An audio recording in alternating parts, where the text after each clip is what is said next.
Bueno, creo que nos faltó ayer hacer un comentario sobre el defensor. Ayer veíamos al sujeto del procedimiento penal, el defensor, ya sea público, comentábamos, brindado por el Estado de forma gratuita, o designado propiamente por el imputado, la modalidad de defensor privado, pagado, por supuesto, de su bolsillo, ¿verdad?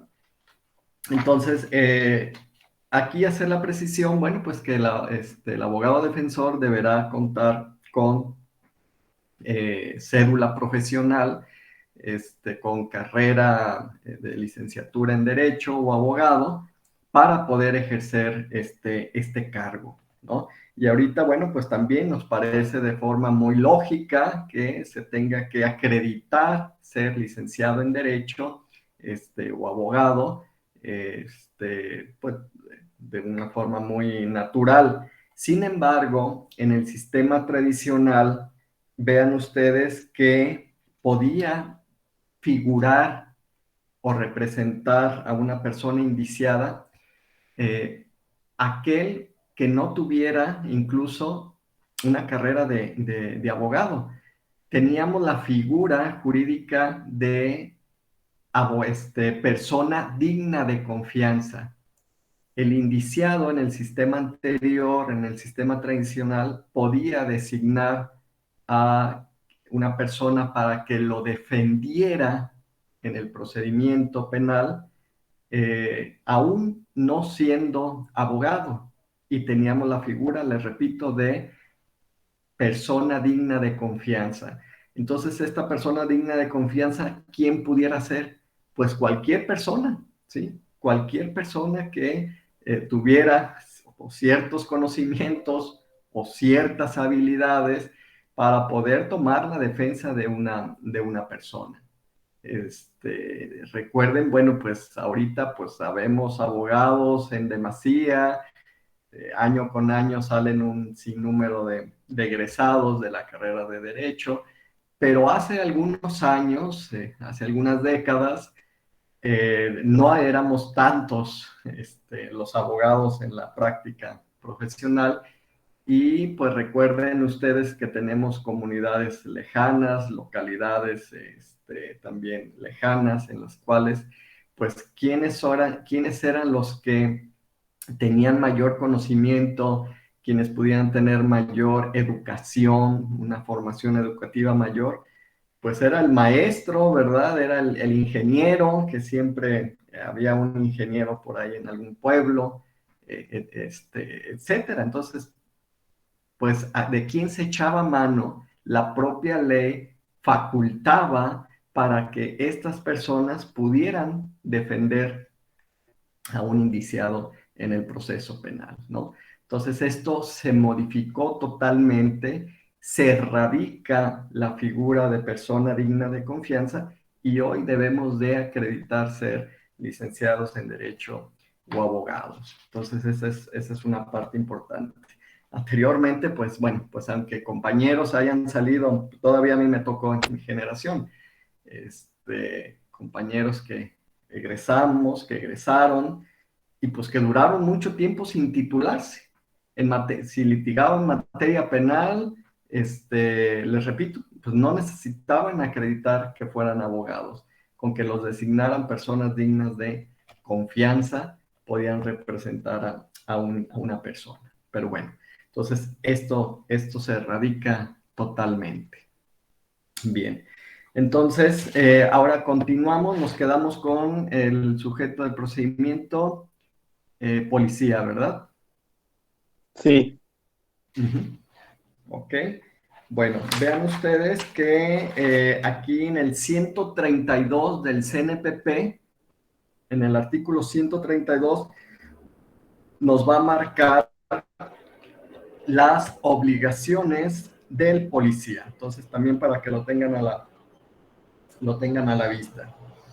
Bueno, ¿qué nos dice aquí el contenido de la exposición? El policía de investigaciones en los términos del 21 Constitucional tiene la corresponsabilidad en la investigación del delito bajo la conducción o dirección jurídica del Ministerio Público. Por eso hoy en día vamos a escuchar reiteradamente esta frase: bajo mando y conducción del MP. ¿Ok? Entonces, bueno, pues auxiliado además por técnicos científicos forenses. Entonces, ayer comentábamos esta famosa trilogía de la investigación, conformada por el Ministerio Público, la policía y los peritos, ¿sí? También hoy en día tan importantes en su labor para el esclarecimiento de los hechos. La disposición constitucional, al referirse a la policía, abarca toda clase de policías que integran las instituciones de seguridad pública.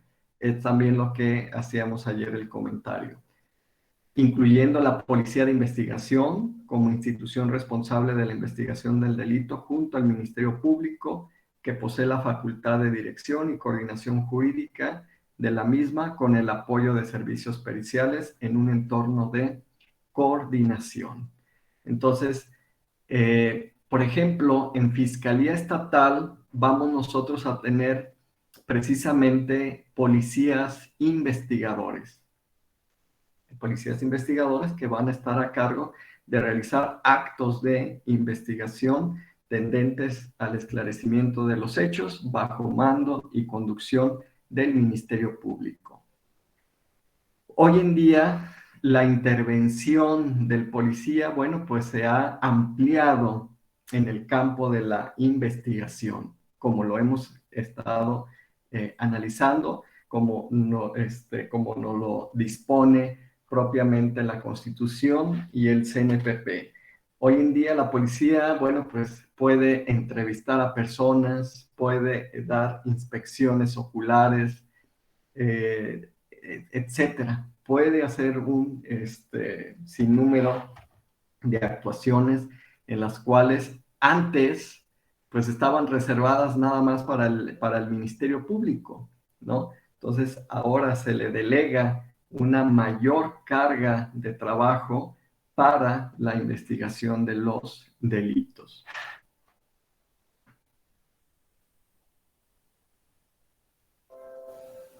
Bien.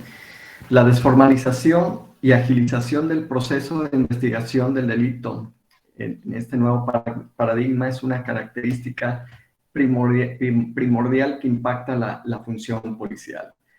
Por esta razón se le concede a la Policía de Investigación más campo de acción, como lo hemos comentado, durante esta etapa bajo el control funcional del MP, quien orienta el equipo de policías y peritos en cuanto a los requisitos legales de las actividades procesales que deben realizar, por tanto asegura la legalidad de las diligencias y los medios de prueba o evidencias que estos funcionarios obtienen puntos. Bueno, pues más que puntos, pues se conservan el trabajo, ¿no?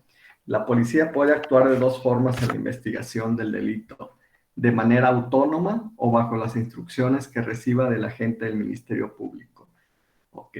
Bueno, sí tienen autonomía, pero podrán actuar en un primer momento, pero de forma inmediata tendrán que poner del conocimiento al Ministerio Público de guardia o encargado del asunto en particular.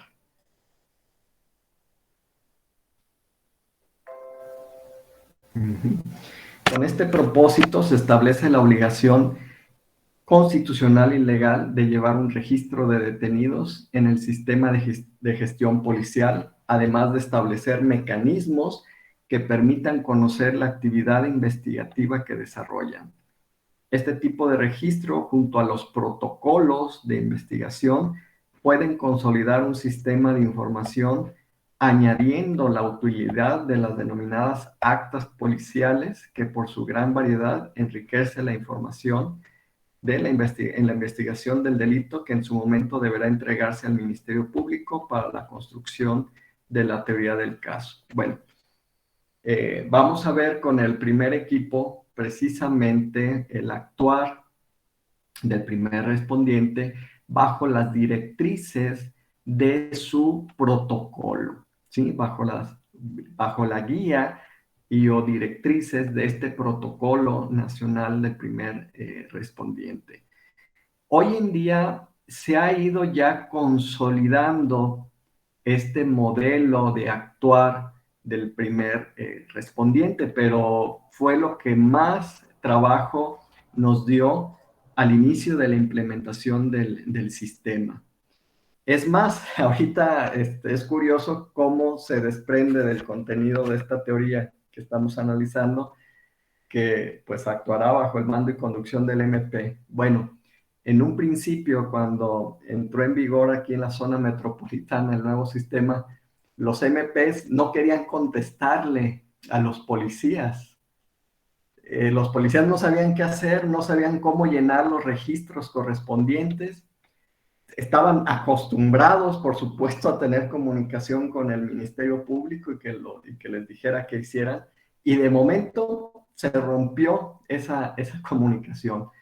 El Ministerio Público no quería tener responsabilidad de lo que hiciera, de lo que llevara a cabo el policía en un momento dado, ¿no? Entonces era muy curioso que hasta se impedía esa coordinación a través de la comunicación. Tardaban horas los policías, horas tardaban en llenar los registros. Nadie les decía cómo. La capacitación de estos operadores en un principio fue muy baja, ¿sí? Fue baja, y en la cual tuvimos esa complicación.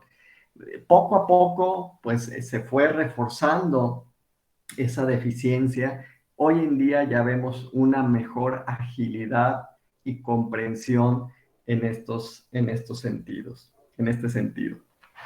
Pero bueno, pues hoy a la distancia, pues hasta nos parece curioso cómo en una ocasión a mí me tocó estar en una agencia del Ministerio Público y donde el Ministerio Público, el titular, le dijeron, jefe, es policía fulano de tal, que no estoy, oiga, pero que quiere saber cómo procede en la detención, pues que lo realice conforme a sus conocimientos y nos lo ponga a disposición y ya veremos si fue legal o no esa detención, ¿no? Y no le contestó, no hubo la coordinación. Bueno, hoy en día, pues, tenemos hasta un call center, ¿no? Había un call center, la realidad es de que no sé si todavía funcione, pero había hasta un call center en donde los policías, al tener un servicio y al constituirse como primer respondientes, llamaban a la fiscalía y desde ese call center los orientaban en un primer momento, ¿sí? Les daban las directrices de su actuación. Perfecto, ya. ¿Quién va a estar encargado o quién está de guardia del Ministerio Público hoy en día? Y bueno, pues ya ahí se turnaban los asuntos, o se turnan los asuntos con los ministerios públicos de guardia en Fiscalía Estatal. Ok. Este Registro Nacional de Detención es el que comentábamos también en el día de ayer, que es una plataforma a nivel nacional. A ver, vamos a ver, voy a dejar de presentar. Vamos a ver cómo nos aparece hoy en día.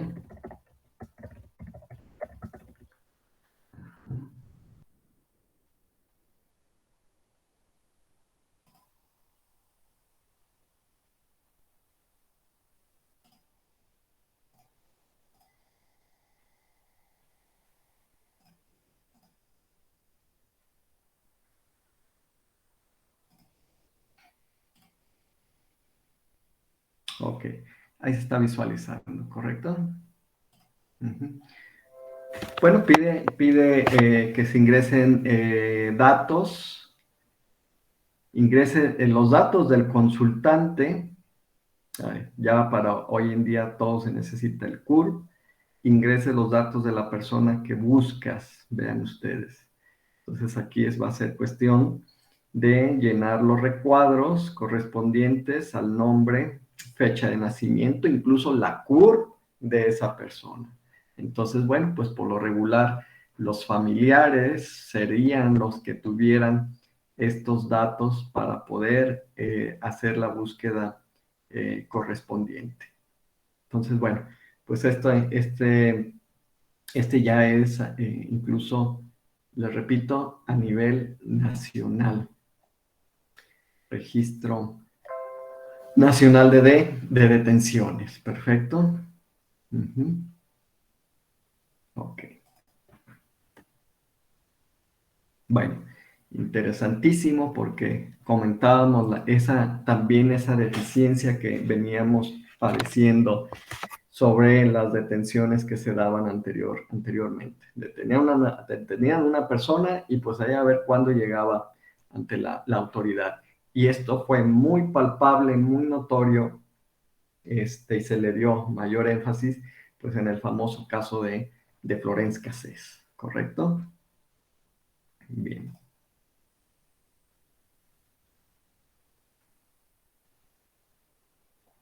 Ok. A ver, entonces, a ver, ¿quién tiene a la vista su CNPP? Artículo 132. Le dan lectura. Vamos Yo a lo ver tengo. algunas fracciones. Sí, adelante.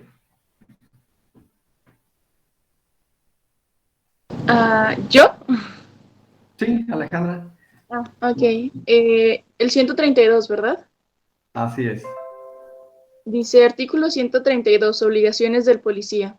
El policía actuará bajo la conducción y mando del Ministerio Público en la investigación de los delitos en estricto apego a los principios de legalidad, objetividad, eficiencia, profesionalismo, honradez y respeto a los derechos humanos reconocidos en esta Constitución. Bueno, Para los aquí le dieron muchas obligaciones, ¿verdad, policía?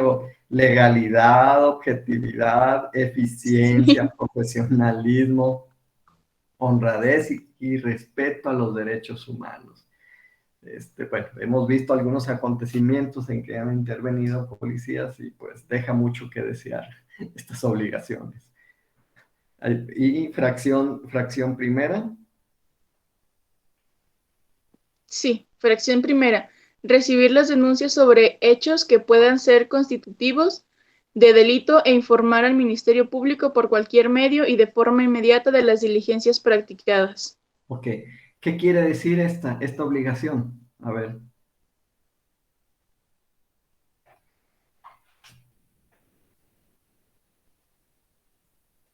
Pues es el recibir las denuncias sobre los delitos. ujú.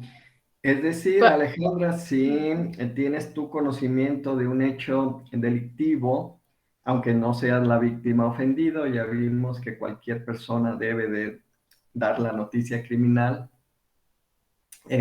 puedes tú parar a una unidad de policía municipal y decirle, quiero que me reciba una denuncia de hechos.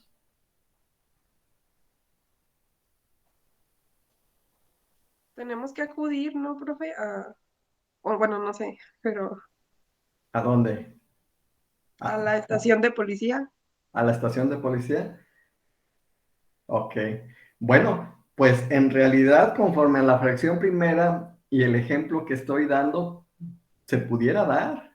¿Sí? Oiga, a ver, señor policía, le voy a dar la noticia criminis, eh, levánteme la denuncia correspondiente, ¿no? Entonces, este es un parámetro que se desprende de la propia ley, un parámetro obligatorio. Pero en la práctica, pues no lo vemos, ¿sí? No, en la unidad de policía, en el vehículo propiamente, pues a lo mejor pues no van a traer computadora, ¿verdad? Tendría que ser a mano. y ya verán ustedes la letra, el tipo de letra que tienen los policías municipales. Incluso puede viciar el proceso, ¿no, profe? No se les, Porque no se si, les entiende. si apuntan mal algún nombre o algún dato, después puede resultar pues como perjuicio para el procedimiento. Bueno, puede haber obstaculización, puede haber cierta deficiencia, sí. Lo que pasa es que hoy en día tenemos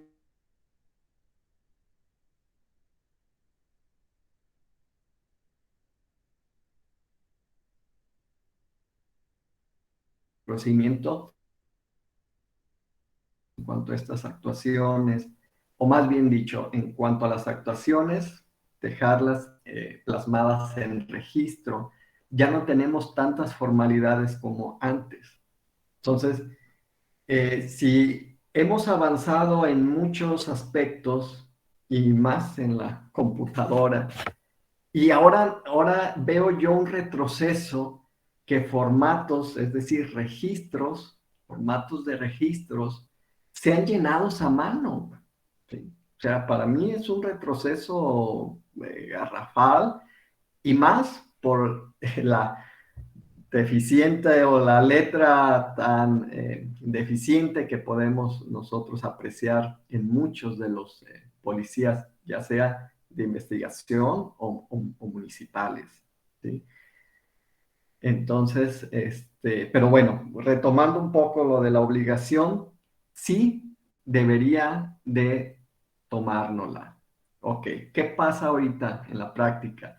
Pues a menos que sea muy urgente, a menos de que sea en un lugar donde acudir ante el Ministerio Público sea complicado, sea complejo, sea tardado, pues probablemente ahí el policía teniendo las capacidades o recibiendo la indicación, pues se agarre ahí escribiendo lo que nosotros le digamos, ¿no? Le dictemos. Pero lo que pasa actualmente es de que si precisamente Alejandra pretende que se le reciba una denuncia por una patrulla que va pasando, estos elementos le van a decir, acuda a calle 14, ¿sí? A levantar su denuncia. ¿Sí? Es decir, ante el Ministerio Público. Entonces, bueno, ¿tienen obligación? Sí, en la práctica no se hace.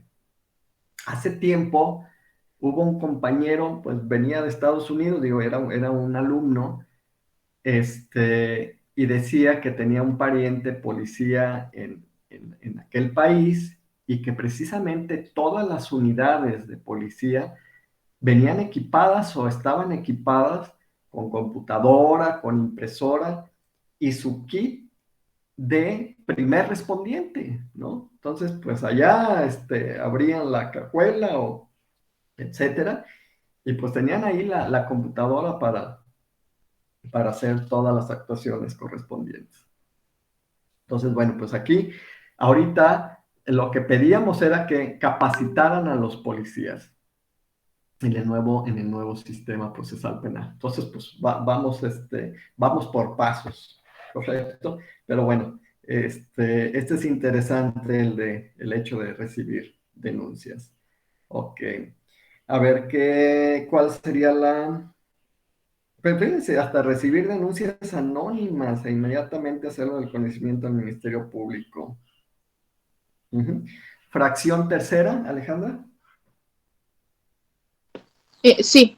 Fracción tercera. Realizar detenciones en los casos que autoriza la Constitución, haciendo saber a la persona detenida los derechos que ésta le otorga. Bueno, realizar las detenciones en los casos que autoriza la Constitución. Sobre todo, pues vamos a ver el primer respondiente, policía como primer respondiente, pues vamos a ver sobre todo una detención en flagrante delito, ¿sí? En flagrante delito, sobre todo. Es una de las formas de detener a una persona sin mandamiento judicial, ¿correcto? Ok.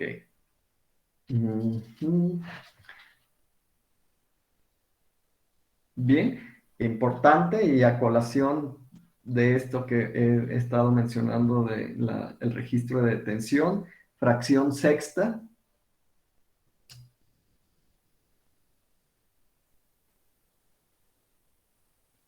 ¿La leo? ¿Sí?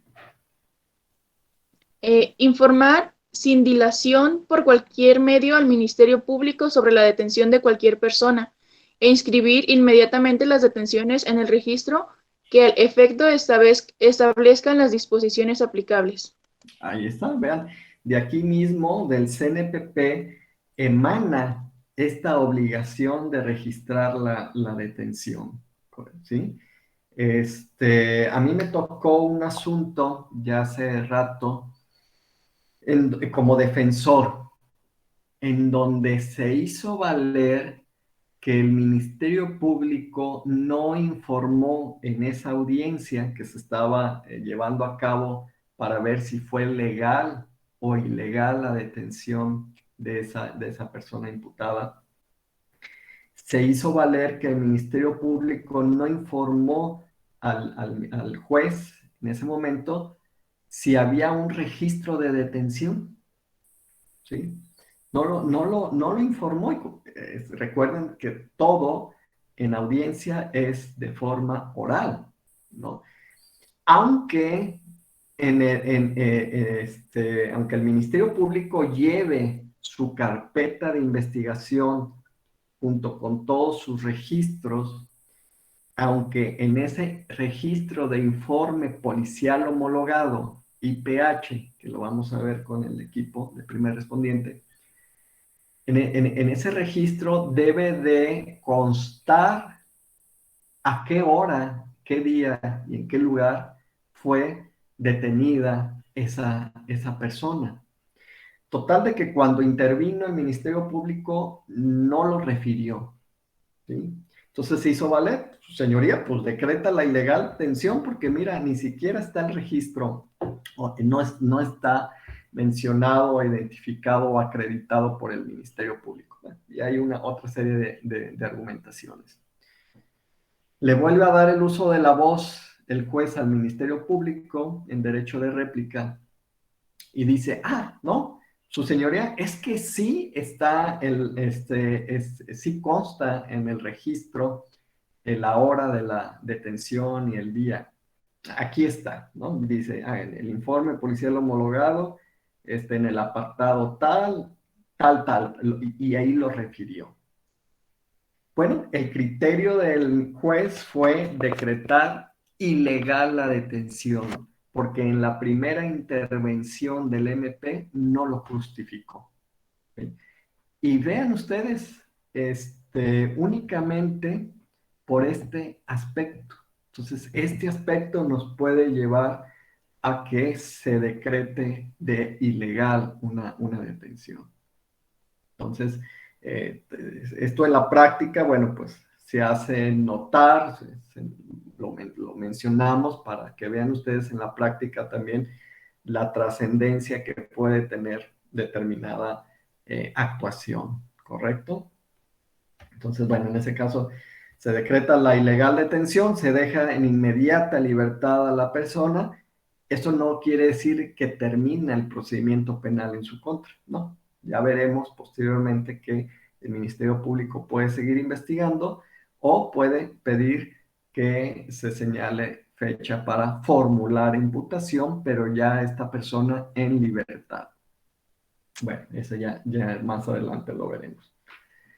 Ok, a ver, vamos viendo por último, fracción séptima. Sí. Practicar las inspecciones y otros actos de investigación, así como reportar sus resultados al Ministerio Público. En aquellos que se requiera autorización judicial, deberá solicitarla a través del Ministerio Público. Ajá. Esto también lo comenté hace un momento, porque para nosotros se nos hace también muy novedoso que sea el Ministerio Público quien practique las inspecciones oculares, en el sentido de que antes íbamos por el actuario de la agencia y era el que daba fe del lugar de los hechos. por ejemplo, y ahora es el policía. Por lo regular, ahora ya es el policía quien practica las inspecciones.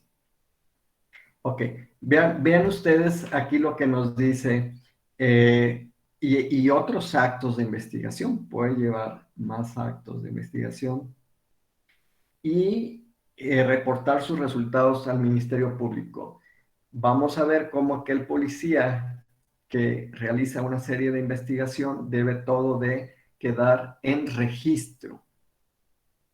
Y esos registros de investigación deberá de remitirlos al Ministerio Público titular de la agencia ministerial donde esté radicada esa carpeta de investigación, ¿sí?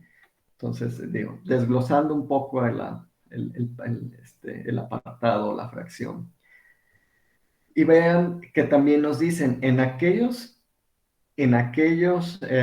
actos de investigación que se requiera autorización judicial, deberá solicitarla a través del Ministerio Público. ¿Ok? Entonces, esto quiere decir que si el policía requiere una investigación, pero esa investigación tendrá que pedírsele autorización al juez, entonces esta autorización tendrá que hacerla el policía a través del Ministerio Público. Es decir, el Ministerio Público es el que tiene que acudir ante el órgano jurisdiccional a solicitar autorización para llevar a cabo determinada actuación de investigación o acto de investigación, ¿sí? Esto nos da la pauta de que precisamente el policía no es el facultado o no está facultado para acudir ante el juez de control a pedir autorización judicial. Uh-huh. Bueno, por ejemplo, de la fracción octava ya nos habla más sobre precisamente la actuación del primer respondiente. Yo creo que lo dejamos para el equipo identifiquen estas obligaciones de policía. Vean ustedes la fracción novena, etcétera, que se refiere mucho a lo de la actuación del primer respondiente. La fracción décima, entrevistar a personas, ¿sí? También como acto de investigación, etcétera. Entonces, bueno, yo creo que ese material se lo dejamos al equipo de primer respondiente. Y seguimos adelante. Ok. ¿Alguna duda? ¿Pregunta? ¿A poco todo tan claro? Yo tengo yo solo quería aclarar una idea. Sí. Ahora, Es sobre, dice la diapositiva, sobre la lectura de derechos, si los policías están obligados a hacerla y no la hacen, puede ser también objeto para decretar una ilegal detención, porque en la diapositiva sobre el imputado dice que la lectura de derechos es obligación, pero que también de los tribunales cuando estos sean omitidas por los policías y el Ministerio Público, entonces no es tan obligatoria. ajá. Sí, aquí no considero que no propiamente impactaría a, a llevar a que se decrete una ilegal detención. Ahora, en este aspecto en particular, si pudiéramos tener algunos otros efectos, por ejemplo, de una declaración que haya sido rendida por el detenido sin saber sus derechos constitucionales y legales. Yo creo que ahí sí pudiéramos hacer algo para nulificar esa declaración. Uno de los derechos primordiales que vimos a favor del imputado, ¿cuál era? Declarar o guardar silencio. Entonces vean ustedes la importancia precisamente de informarle sobre sus derechos, ¿verdad? Pero creo que para este acto de la detención, Arad, creo que no impactaría en ese sentido. Como tú bien lo dices, incluso este detenido primeramente tendrá que recibir la información sobre sus derechos del primer respondiente. Voy de acuerdo.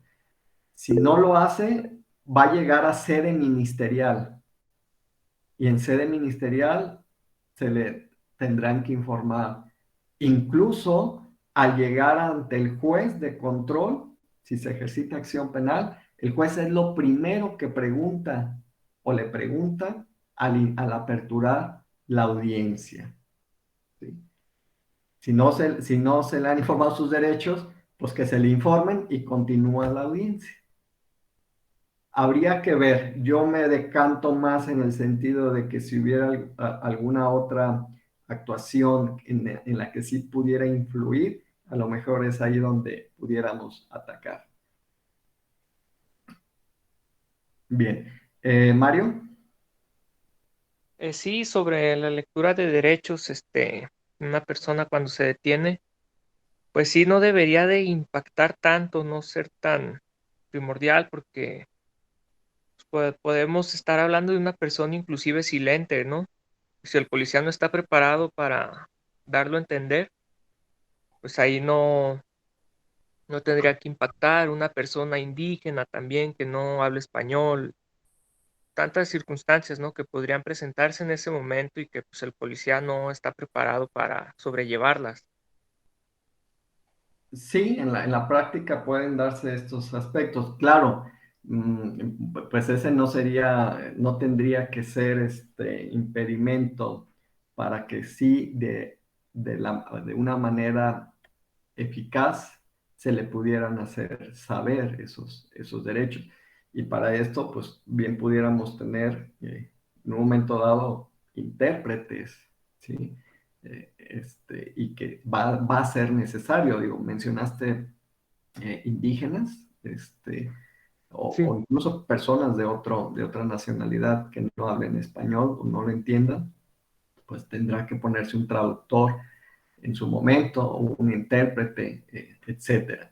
Sí tiene que hacerse valer en su momento, tiene que prevalecer que se le informe de estos derechos. Y volvemos al caso de Florence Cassés, digo, precisamente sobre el aviso consular en tratándose de extranjeros, pues también tan importante para el debido proceso. Ok, entonces sí veríamos cada caso particular cómo pudiera impactar en alguna, en algún aspecto del debido proceso. Ahorita estábamos más enfocados sobre el control de la detención. Es ahorita de donde se desprendían estos aspectos. Pero repito, creo que para el control de la detención no nos impactaría. Ok, muy bien, bien, Mario. Entonces, ok, pasamos ahora a los peritos. ¿Quién me ayuda con esta diapositiva?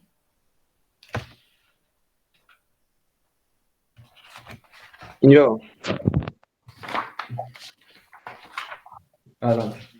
los peritos son científicos o técnicos forenses que poseen conocimientos especializados en alguna ciencia, técnica o arte y que auxilian a las autoridades encargadas de procurar o administrar justicia en el esclarecimiento de los hechos, aportando algún dato o elemento de prueba o bien interpretando evidencias físicas o biológicas con el objeto de que sea vinculada a la información que aparece en los antecedentes de la investigación penal. Adelante. Al perito en criminalística le corresponde coadyuvar en la investigación de los delitos, que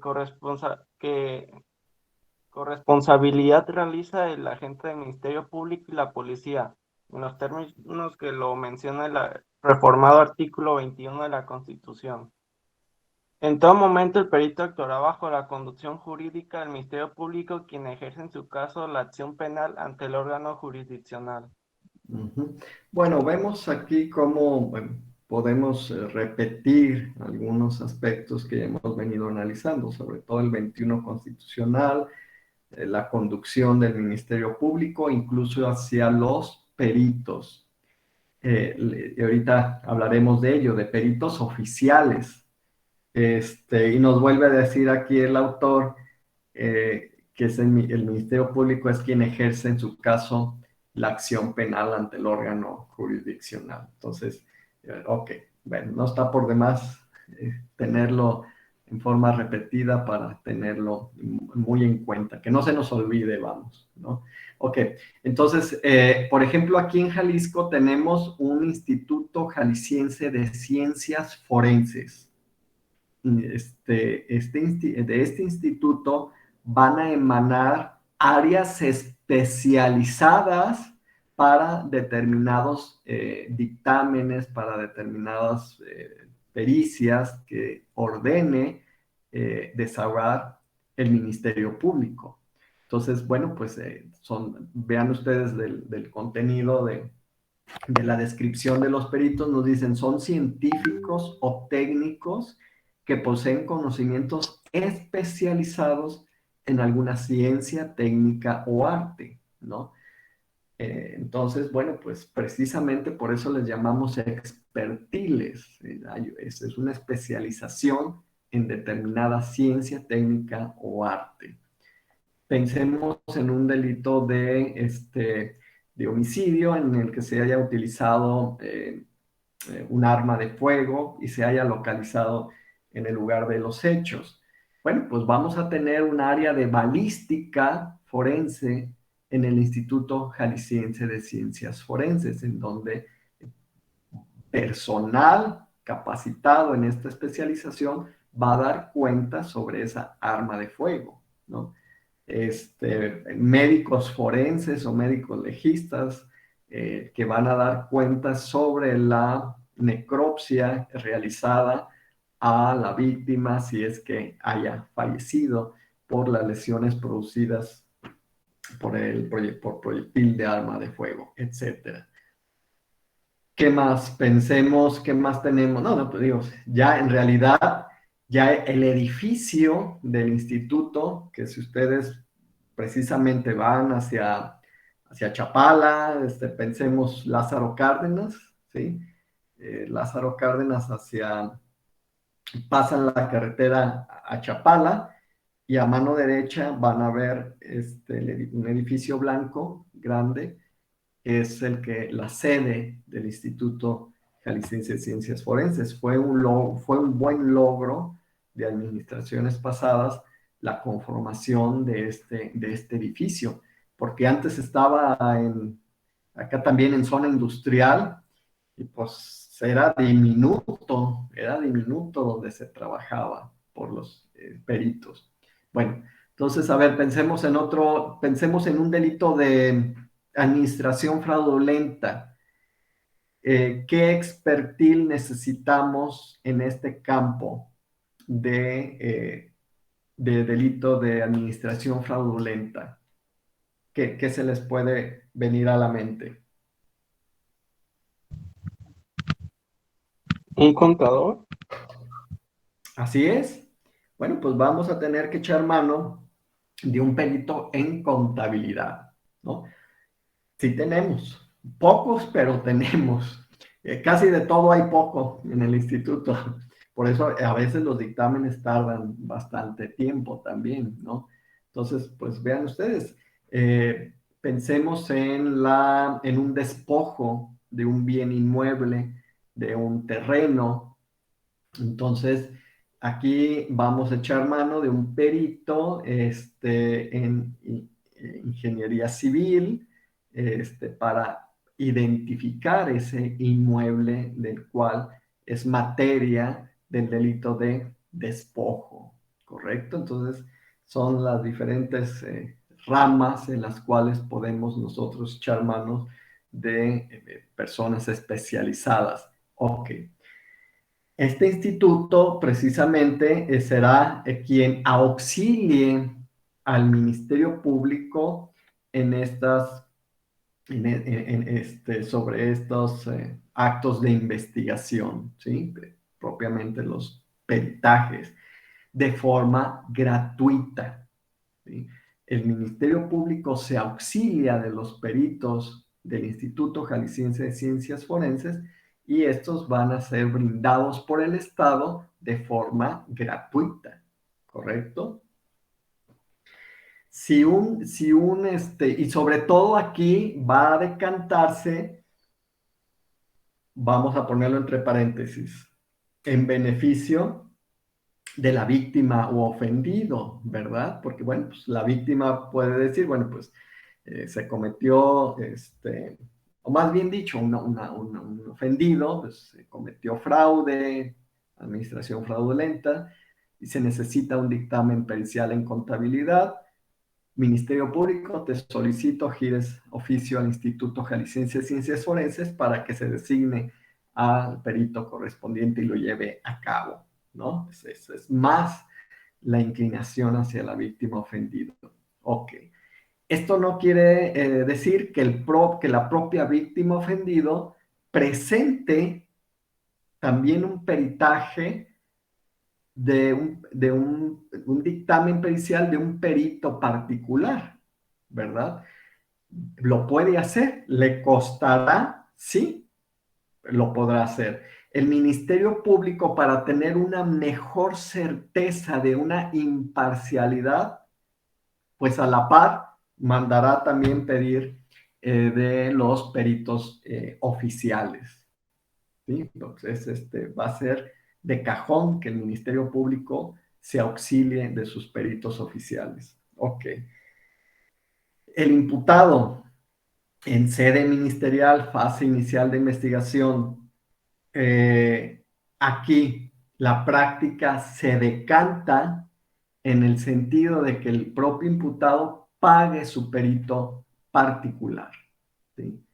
Sobre todo, ojo, sobre todo, si el perito oficial pues está concluyendo o está realizando un dictamen en contra del imputado, ¿sí? Pues el imputado, pues, en derecho de contradicción, ejerciendo el principio de contradicción, pues va a decir, bueno, aquí hay un dictamen emitido por un perito oficial, sí, pero considero que no es correcta la intervención del perito en su dictamen. Entonces, tiene derecho el imputado a ofrecer un peritaje particular, sobre todo.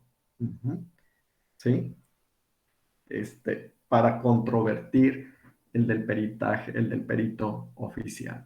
Entonces, en gran esquema, es lo que se pretende que ustedes sepan, que este instituto pues, brinda esa dependencia gubernamental del Estado con peritos que van a auxiliar al Ministerio Público de forma gratuita. ¿Correcto? Bueno, ok. Bien, preguntas sobre peritos.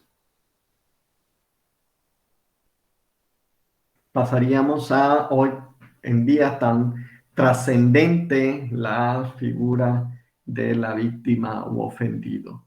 Teníamos un eslogan en la doctrina, en el sistema tradicional. La víctima era la invitada de piedra en el procedimiento penal.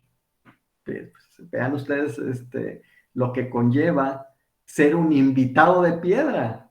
No podías hacer nada. Todo era a través del Ministerio Público. Esto ha cambiado y ahora incluso se le da la calidad de parte a la víctima ofendido en el nuevo sistema procesal penal. Teniendo la calidad de parte, por supuesto, va a tener ¿sí? obligaciones, pero sobre todo vamos a ver una serie de derechos que se le da a la víctima ofendido. Ok, ¿qué horas son? -55, caray. Bueno, nos quedamos ahorita aquí. Sigan en su estudio del Código Nacional, los derechos y obligaciones de las partes del procedimiento que hemos visto ahorita, y vean que a partir del artículo 108, anoten 108, 109 del CNPP, incluso, bueno, vamos dejando del 108 al 111. Aquí tenemos los derechos de la víctima u ofendido, para continuar mañana con este sujeto del procedimiento. Ok. Y recapitular, las dudas que vayan surgiendo, váyanlas anotando. Ok, voy a pasar lista. Hoy otra vez con la aplicación.